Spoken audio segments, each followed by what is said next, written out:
Are you ready for the camp? Okay, എന്താണ് ഇവിടുത്തെ ക്യാമ്പിന്റെ പേരെന്താണ്? സമ്മർ ക്യാമ്പ് എന്നാണോ? എന്റെ ഫോട്ടോ ആണല്ലോ. എന്താണ് ക്യാമ്പിന്റെ? കളിയിൽ അല്പം. നിങ്ങൾക്കപ്പോ കളിയാണോ വേണ്ടത്, കാര്യമാണോ വേണ്ടത്? രണ്ടും വേണോ? കളി വേണ്ടവർ എത്രയുണ്ട്? കുറച്ചു പേരേ ഉള്ളൂ. കാര്യം വേണ്ടവർ എത്രയുണ്ട്? രണ്ടും വേണ്ടാത്തവരുണ്ടോ? രണ്ടും വേണ്ടാത്ത ആരുമില്ല. നമുക്ക് എന്നാൽ ആദ്യം ഒരു കളിയിൽ തുടങ്ങിയാലോ? ഫുൾ നെയിം അറിയോന്ന് ചോദിച്ചോ? എന്നിട്ട് ഒരു മകൻ ഇവിടെ വന്നിട്ട് പറഞ്ഞു. ആ മോന്റെ പേരെന്തായിരുന്നു? സിദ്ധാർത്ഥ് വന്നിട്ട് ഇവിടെ ആൻസർ പറഞ്ഞു. ആരെ കുറിച്ചൊക്കെയാണെന്ന് ചോദിച്ചത് സാറ്? ചക്കക്കുരുവോ? ആ ചങ്ങമ്പുഴ. പിന്നെ ആര്? തകഴി. പിന്നെ വേറെ ആരാ? മറന്നുപോയോ നിങ്ങള്? രണ്ടുപേരെ നിങ്ങൾ പറഞ്ഞു. വേറെ ആരാ? ആ കാനായി. കാനായി ആണോ? കാനായി എന്നാണോ? ചങ്ങമ്പുഴ, തകഴി. ശരി, അവരെ ഫുൾ നെയിം പറയൂ ഇനി ഒന്ന്. ചങ്ങമ്പുഴ, ചങ്ങമ്പുഴ കൃഷ്ണപിള്ള. തകഴി ശിവശങ്കരപിള്ള. കാനായി, ആ കാനായി, കാനായി, കാനായി കുഞ്ഞിരാമൻ എന്നാണോ പറഞ്ഞേ? അങ്ങനെയാണോ പറഞ്ഞേ? അങ്ങനെ എന്തോ ആണല്ലേ പറഞ്ഞേ അല്ലേ? നിങ്ങൾ മറന്നു പോകുന്നുണ്ടോ കാര്യങ്ങള്? ഞാനിപ്പോ ഇവിടെ പറയുന്നൊക്കെ മറന്നു പോവോ? മറന്നു പോവോ? ആ, മറന്നു പോയില്ലേ? അല്ലേ പിന്നെ ഞാൻ ഇവിടെ വന്നിട്ട് ഇത്രയും കഷ്ടപ്പെട്ട് ക്ലാസ് എടുത്ത് എനിക്ക് വിഷമാവില്ലേ? ഇല്ലേ? നിങ്ങൾ മറന്നു പോകുന്നില്ല എന്ന് ഉറപ്പാക്കാൻ വേണ്ടി നിങ്ങൾക്ക് എത്ര ഫോക്കസ് ഉണ്ട് ഞാനൊന്ന് ടെസ്റ്റ് ചെയ്യാൻ പോവാണ്. ഓക്കെ, റെഡിയാണോ നിങ്ങൾ? Stand up, sit down, stand up, sit down. നിങ്ങൾ വളരെ ഒബീഡിയൻ്റ് ആയിട്ടുള്ള നല്ല കുട്ടികളാണ്. കളിയിൽ അല്പം ക്യാമ്പിൽ വന്ന എല്ലാവരും ഒറ്റത്തവണ ഒരു ടീമായിട്ട് single clap, clap, clap, clap, clap. നമുക്ക് വളരെ ഫോക്കസ്ഡ് ആയിരിക്കണം ഈ സെഷൻ കേട്ടോ. നമ്മുടെ ബ്രെയിനും നമ്മളെ ബോഡിയും കോർഡിനേറ്റ് ചെയ്ത് വർക്ക് ചെയ്യണം. ഓക്കെ, റെഡിയാണോ? ഞാൻ ഇനി നെയിം എന്ന് പറയും. നെയിം. അപ്പൊ നിങ്ങൾ എന്ത് ചെയ്യണം? നിങ്ങളുടെ പേര് ഒച്ചത്ത് വിളിച്ചു പറയണം. അടുത്തിരിക്കുന്ന ഫ്രണ്ടിന്റെ ഒന്നും പേര് വിളിച്ചു പറയരുത്. എടപ്പള്ളി ലുലു മോളിന്നൊന്നും വിളിച്ചു പറയരുത്. നിങ്ങളുടെ പേര് വിളിച്ചു പറയണം. ഓക്കെ, റെഡിയാണോ?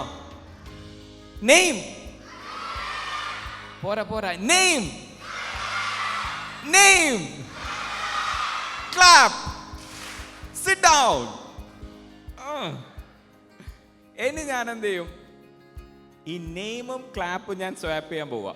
അപ്പൊ ഞാൻ ക്ലാപ്പ് എന്ന് പറയുമ്പോൾ നിങ്ങൾ എന്ത് ചെയ്യണം? നെയിം പറയണം. ഞാൻ നെയിം എന്ന് പറയുമ്പോൾ ക്ലാപ്പ് പറയല്ല, ക്ലാപ്പ് ചെയ്യണം. Okay, clap.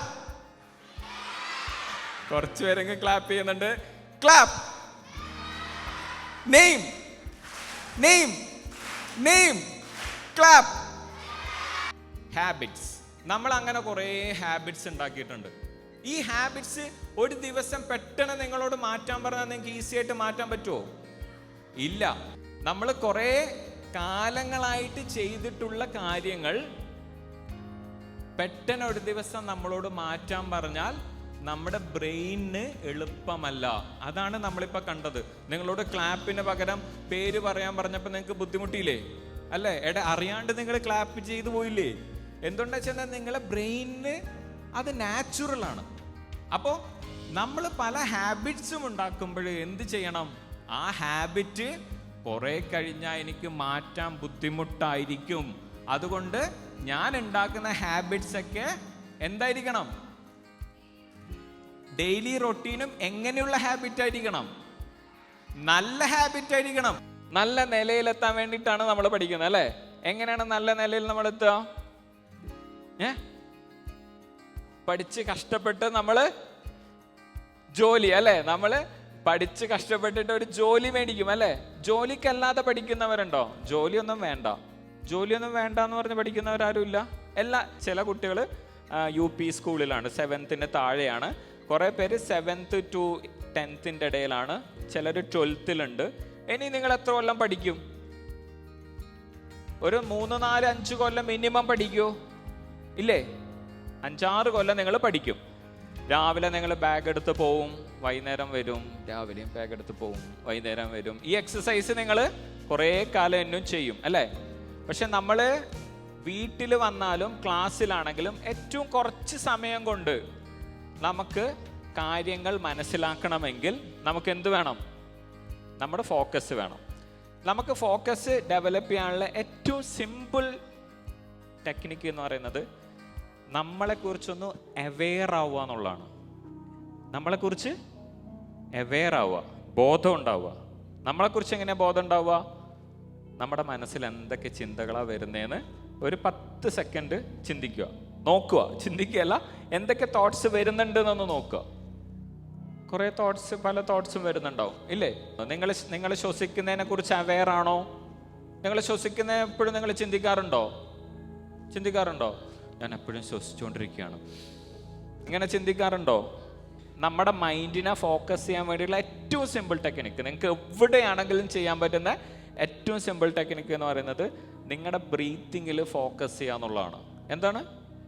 നിങ്ങളെ ബ്രീത്തിങ്ങിലേക്ക് എന്ത് ചെയ്യുക? ഫോക്കസ് ചെയ്യുക. നമുക്കൊന്ന് നോക്കിയാലോ? അങ്ങനെ ഫോക്കസ് ചെയ്താൽ എന്തെങ്കിലും മാറ്റം ഉണ്ടാവോ നോക്കാം. ഓക്കെ, റെഡിയാണോ? സ്ട്രെയിറ്റ് ആയിട്ടിരിക്കുക, കണ്ണടയ്ക്കുക, നിങ്ങളുടെ ബ്രീത്തിങ് മാത്രം ഫോക്കസ് ചെയ്യുക. വേറെ പല ചിന്തയും വരും, നിങ്ങൾ എന്ത് ചെയ്യണം? അതൊന്നും ചിന്തിക്കരുത്, ബ്രീത്തിങ്ങിലേക്ക് മാത്രം ഫോക്കസ് ചെയ്യുക. വേറെ പല ചിന്തയും കയറി വരാൻ നോക്കും, അതിനൊന്നും നിങ്ങൾ അലോ ചെയ്യരുത്. നിങ്ങൾ ഇൻഹേൽ ചെയ്യുന്നുണ്ട്, ശ്വാസം ഉള്ളിലേക്ക് പോകുന്നുണ്ട്, എക്സേൽ ചെയ്യുന്നുണ്ട്, ശ്വാസം പുറത്തേക്ക് പോകുന്നുണ്ട്. ഓക്കെ, നമുക്ക് പതുക്കെ ഒന്ന് കണ്ണ് തുറക്കാം. നമ്മളിത് എല്ലാ ദിവസവും എന്ത് ചെയ്യാം? നമുക്ക് എല്ലാ ദിവസവും നമുക്ക് എഴുന്നേൽക്കുന്ന സമയത്തും നിങ്ങൾക്ക് എപ്പോഴൊക്കെയാണോ ഫോക്കസ്ഡ് ആക്ടിവിറ്റി ചെയ്യേണ്ടത്, നിങ്ങൾക്ക് എപ്പോഴൊക്കെയാണ് ഫോക്കസ്ഡ് ആക്ടിവിറ്റി ഉള്ളത്? നിങ്ങളുടെ ഏറ്റവും പ്രധാനപ്പെട്ട ഫോക്കസ്ഡ് ആക്ടിവിറ്റി എന്താ? ഗെയിം കളിക്കാന്നൊന്നും പറയരുത്, പഠിക്കലാണ്. നമുക്ക് ഇഷ്ടമുള്ള സാധനങ്ങൾ അടുത്ത് വെച്ചാണ് നമ്മൾ ഈ ഫോക്കസ്ഡ് ആക്ടിവിറ്റി ചെയ്യുന്നതെങ്കിൽ ഈ ഇഷ്ടമുള്ള സാധനങ്ങൾ നമ്മളിങ്ങനെ ഡിസ്ട്രാക്റ്റ് ചെയ്തുകൊണ്ടേയിരിക്കും ഇല്ലേ? അപ്പം നമ്മൾ ഫോക്കസ്ഡ് ആക്ടിവിറ്റി ചെയ്യാൻ ഫസ്റ്റ് എന്ത് വേണം? ഡിസ്ട്രാക്ഷൻസ് എല്ലാം മാറ്റണം. നമ്മൾ ഇരിക്കുന്ന സ്ഥലം എന്താണോ നമ്മൾ ഫോക്കസ്ഡ് ആക്ടിവിറ്റി ചെയ്യാൻ ഉദ്ദേശിക്കുന്ന പഠിക്കുകയാണെങ്കിൽ നമ്മൾ ഇരിക്കുന്ന സ്ഥലം ഡിസ്ട്രാക്ഷൻ ഫ്രീ ആയിരിക്കണം ഫസ്റ്റ്. രണ്ടാമത് നിങ്ങൾ എന്ത് ചെയ്യണം? നിങ്ങൾ ഈ ബ്രീത്തിങ് എക്സസൈസ് ചെയ്യണം. നിങ്ങൾ ചിന്തകളെ ഒന്ന് സബ്സൈഡ് ചെയ്യാൻ വേണ്ടിയിട്ട് ബുക്ക് ഏതാണോ അതെടുത്ത് വെച്ച് ഒരു 3 മിനിറ്റ് ഒന്ന് കണ്ണടച്ച് നിങ്ങളുടെ ബ്രീത്തിങ്ങിനെ ഒന്ന് ഒബ്സർവ് ചെയ്യാം. എല്ലായ്പ്പോഴും പഠിക്കുന്നതിന് മുന്നേ ഇത് ചെയ്യുമോ? ഓക്കെ, ഇങ്ങനെ നിങ്ങൾ ചെയ്ത് പഠിക്കാൻ വേണ്ടി തുടങ്ങുകയാണെങ്കിൽ നിങ്ങൾക്ക് എന്ത് പറ്റും? കുറച്ചുകൂടി സമയം ആ സബ്ജക്റ്റിൽ തന്നെ ഫോക്കസ് ചെയ്യാൻ പറ്റും. അല്ലെങ്കിൽ എന്ത് സംഭവിക്കും? കെമിസ്ട്രി ബുക്കൊക്കെ ആയിരിക്കും നമ്മൾ തുറന്നു വെച്ചേ, സയൻസിൻ്റെ ബുക്ക്.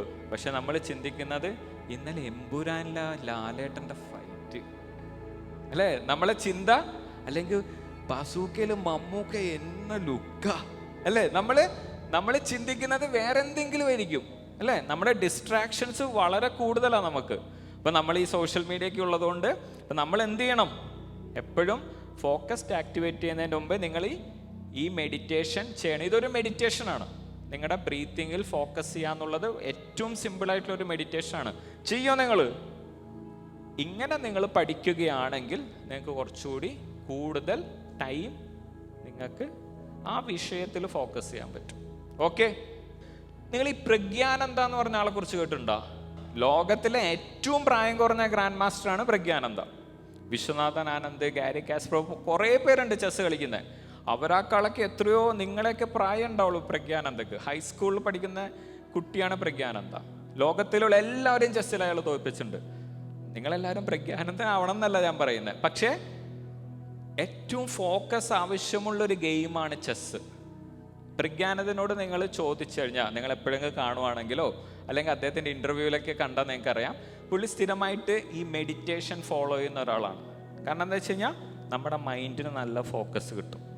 നമ്മുടെ ഈ സെൻറ്റർ പോയിന്റ് ഉണ്ടല്ലോ, നമ്മൾ കുറിയൊക്കെ തൊടുന്ന, അല്ലെങ്കിൽ 2 പുരികം വരുന്നതിൻ്റെ സെൻറ്റർ പോയിന്റ്, നമ്മൾ പൊട്ടൊക്കെ തൊടും അവിടെ, ആ പോയിന്റിൽ ഇങ്ങനെ ഒരു വൈറ്റ് ലൈറ്റ് ഫ്ലിക്കർ ചെയ്യുന്ന ഒരു വിഷ്വലൈസേഷൻ.